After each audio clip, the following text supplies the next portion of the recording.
नमस्कार, right for news में आपका स्वागत है।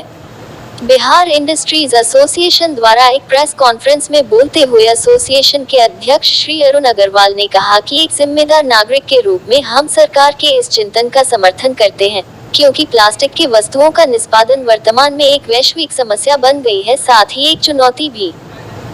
लेकिन उद्योग के दृष्टिकोण से देखें तो हमारी सबसे बड़ी चिंता इस क्षेत्र में कार्यरत उद्योगों तथा उसमें लगे कामगारों के भविष्य को लेकर है, क्योंकि सिंगल यूज प्लास्टिक निर्माण व्यवसाय में भारी निवेश है। इसके माध्यम से लाखों लाख लोगों को रोजगार मिल रहा है। सरकार के निर्णय के आलोक में एकल उपयोग प्लास्टिक से संबंधित सभी तरह की गतिविधियां प्रतिबंधित होने के कारण इस व्यवसाय से जुड़े उद्यमी, कामगार के साथ साथ इसके विपणन चेन में आने वाले सभी लोगों के समक्ष गंभीर संकट आने वाला है। पुनः सरकार की ओर से एकल उपयोग वाले प्लास्टिक के वस्तुओं के विकल्प का भी कोई रास्ता नहीं दिखाया जा रहा है, जिससे अचानक मांग एवं आपूर्ति में भारी गैप होता जाएगी।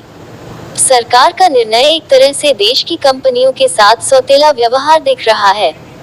सबसे बड़ा सवाल है कि क्या प्रतिबंध से संबंधित नियम बहुराष्ट्रीय कंपनियों पर भी लागू होगा। ऐसा होता दिखाई नहीं प्रतीत होता है, क्योंकि बहुराष्ट्रीय कंपनियों द्वारा बनाए जा रहे आलू चिप्स और अन्य तरह के स्नैक्स भी सिंगल यूज प्लास्टिक में ही पैक होकर बेचे जा रहे हैं। सरकार ऐसे कंपनियों के उत्पादों को प्रतिबंध करने की सोच भी नहीं रही है। ऐसे में अपने देश के प्लास्टिक निर्माता अपने साथ सरकार का निर्णय सौतेला व्यवहार मानते हैं। भारत सरकार के साथ हम लोग भी बदल लेंगे और आप लोग उस समय कहे थे कि हम लोग इसका विकल्प 6 महीना में तैयार करेंगे। उस समय बात थी कि हम लोग का भारत सरकार से बात चल रहा था डिफरेंट, और हम लोग को उम्मीद थी, उन्होंने हम लोग के साथ कॉन्फ्रेंस भी किया था पॉल्यूशन कंट्रोल बोर्ड ने और सीपीसीबी ने, और उस समय ये था कि इसका सब्स्टिट्यूट बन रहा है और उसमें जल्दी ही ये सब्स्टिट्यूट आ जाएगा। तो सब्स्टिट्यूट आ जाए तब तो हम लोग को कोई दिक्कत नहीं है। यदि कॉम्पिटिटिव रेट पर सब्स्टिट्यूट हम लोग को मिल जाता है तो हम कन्वर्ट कर लेंगे, लेकिन यदि सब्स्टिट्यूट नहीं है तो आपके सामने ऑप्शन क्या है? आप सारी इंडस्ट्री को बंद कर दीजिए, सारा ट्रेडिंग बंद कर दीजिए, सारा यूज बंद कर दीजिए। क्या यह सही है हमारे देश के लिए, हमारे राज्य के लिए, हमारे समाज के लिए, हमारे लिए? क्या यह सही है? हम लोग का यही निवेदन है कि सरकार इसमें, हम लोग का यही आग्रह है कि सरकार इस पर विचार करे कि जब तक राइट सब्स्टिट्यूट नहीं आता है तब तक उसको आप धीरे धीरे कम करें। ये जो बायोडिग्रेडेबल्स हम लोग जो मंगाते हैं, हाँ, विदेशों से अगर हम मंगाते हैं तो वो अभी भी विदेशों से भी कहा जा रहा है कि कंपोस्टेबल प्लास्टिक का सब्स्टिट्यूट एक केमिकल आ गया है, वो भी अभी तक देखिए टेस्टेड नहीं है। 2 साल से तो कोविड में लोग लगे हुए हैं, कोई इस तरह का कहीं पर भी आपको ये चीज नहीं है।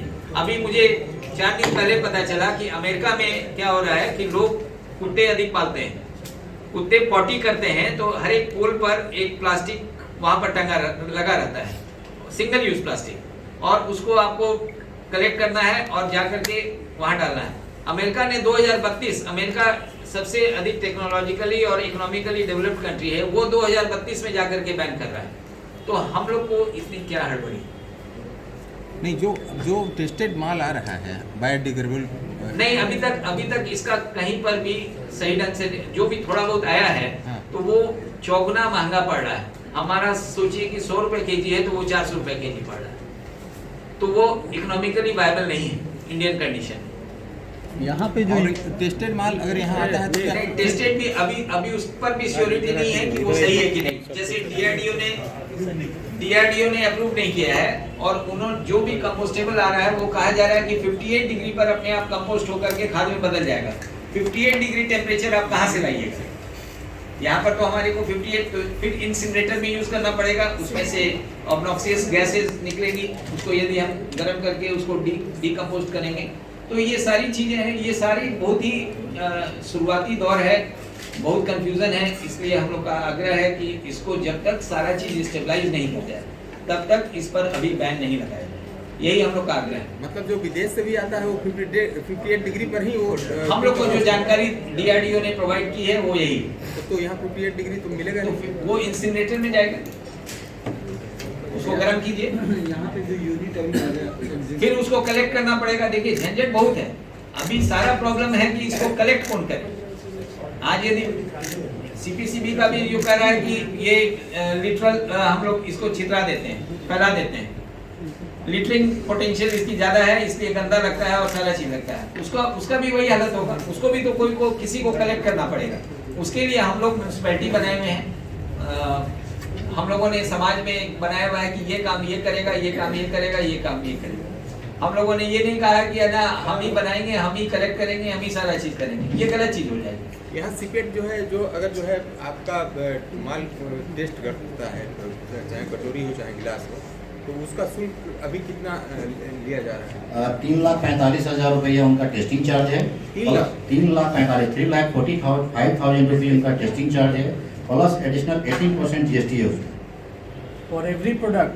For every product. आपने अगर 5 टाइप का आर्टिकल बनाया है, प्रोडक्ट बनाया है, तो 5 आर्टिकल को आपको भेजना पड़ेगा टेस्ट के लिए, और सारे आर्टिकल के लिए अलग अलग टेस्टिंग चार्ज। और 6 से 9 महीना लगेगा टेस्ट करने में। क्या? हाँ, मिनिमम 6 से 6 महीना, मैक्सिमम कोई टाइमिंग उनके पास नहीं है। ये 345 पर GST कितना परसेंट लगेगा? 18% समझिए, 4 लाख से ऊपर लग गया एक प्रोडक्ट पर। डिकम्पोस्टेबल यदि हम मटेरियल यूज करते हैं, पहले उसको अप्रूव कराना है सीपेट से, उसके बाद फिर आप यूज कर सकते हैं। सर, अभी जो एग्जिस्टिंग यूनिट है बिहार में, जो लोग बैंक से लोन लेकर और ये चला रहे हैं, तो अब 1 जुलाई से बंद हो रहा है, तो उनके लिए आप लोग क्या बात कर रहे हैं सरकार से? हम लोगों ने सरकार को कहा है कि देखिए उनके अकाउंट NPA हो जाएंगे, हम लोग को उनको बचाना चाहिए, और बचाने का तरीका ये है कि इसको धीरे धीरे लागू कीजिए। जब तक आपके पास राइट सब्स्टिट्यूट नहीं आता है, आप इसको बैन ना करें, नहीं तो इससे आर्थिक परेशानी काफी बढ़ जाएगी। 120 माइक्रोन पर आप लोग तैयार है कि मतलब? लोग देखिए 120 माइक्रोन नहीं, आज कोई भी आप माइक्रोन भी बढ़ाइए तो धीरे धीरे बढ़ाइए। हमारा ये कहना है, क्यों बढ़ाना चाहते हैं? आज यदि हम प्लास्टिक 25 माइक्रोन का 50 माइक्रोन का यूज करके उसको फेंक देते हैं, हम नहीं फेंके।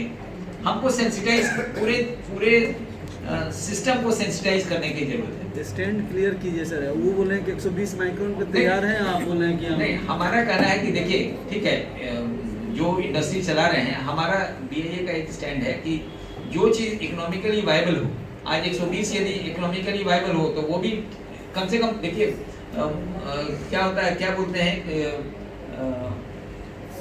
मरता क्या ना करता। तो अभी यदि टोटल बैन से तो अच्छा वही है कि 120 में हम चले जाएं। 120 पे तैयार हैं। क्या करें, उपाय क्या है? ऐसे कोई ऑप्शन नहीं है हमारे पास। ऐसे भी जो हम प्रोडक्ट अभी यदि- बना रहे हैं, अभी लेटेस्ट प्रोडक्ट बना रहे हैं, वो हमारा 120 माइक्रोन से ऊपर रहेगा। आप लोग अनुदान की मांग कर रहे हैं क्या कि ये अगर बंद होता है तो सरकार- NPA अकाउंट हो रहा है उसमें कुछ? यदि सरकार से हम लोगों ने आग्रह किया है कि जो भी हमारा बैंक की लायबिलिटी हो, उसको आप हमें कोशिश कीजिए कि मेकअप कर दें, ताकि हमारा NPA नहीं हो अकाउंट। नहीं तो बैंक हमारा जो भी चीज़ है, जमीन जायदाद सब छीन लेगा।